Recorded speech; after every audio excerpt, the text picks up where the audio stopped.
Yan boss, pumasok si Laubit ngayong hapon, tsaka si Pangaw alas 12 po kami nag-umpisa ng tanghali. Out sila ng alas 4. Pinatapos ko kay Ubit lahat itong parilya, 18. So putol siya ng mga kawad. Yan. Tapos yung nga boss, may hollow block nga, ayun pala oh. Kami naman ni Rudy, paspasan ng paghakot ng hollow block. Bukas na lang po kami magbubuhos ng mga poste. Yan.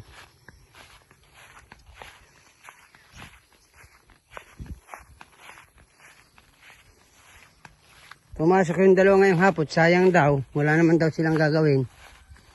Eh, maulan lang kaninang umaga. Tumigil ay alas 8. Kung sila nagparito, edi alas 12 ang out. Wala, pumarito sila alas 10. Alas 11, sabi ko alas 12 umpisa tayo. Sinasara ko lang boss itong gate. Yan, para wala makapasok kahit baka.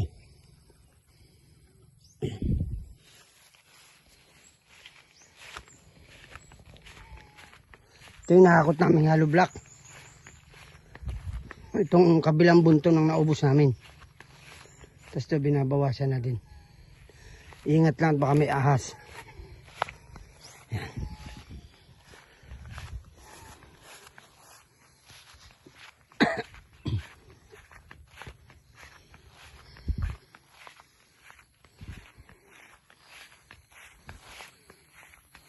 Pupuntahan ko naman yung hinakot namin.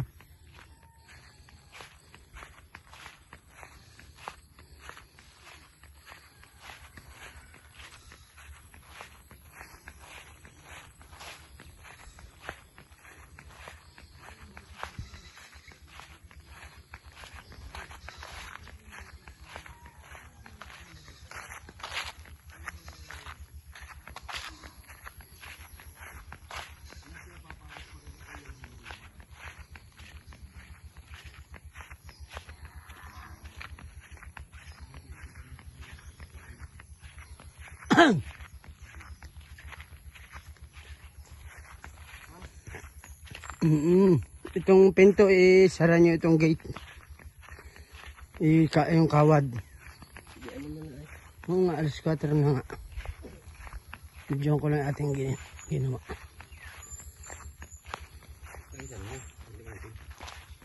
Nga.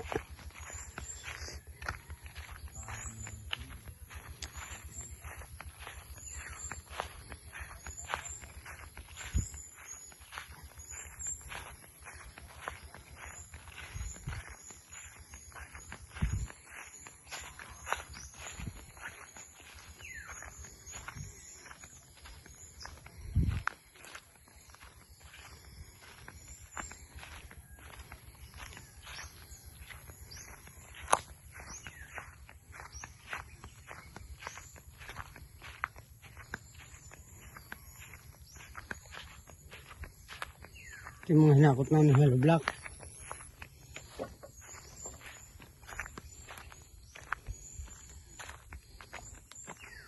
Yan, hanggang dito.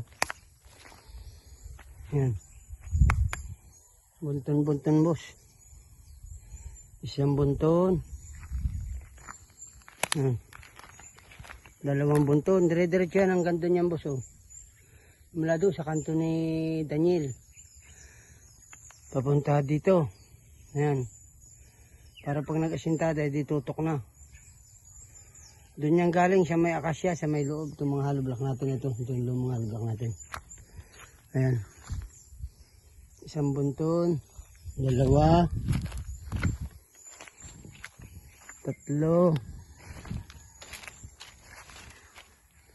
4. 5. 6.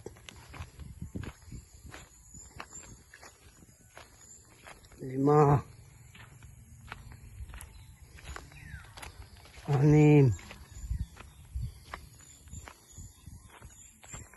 8. 9.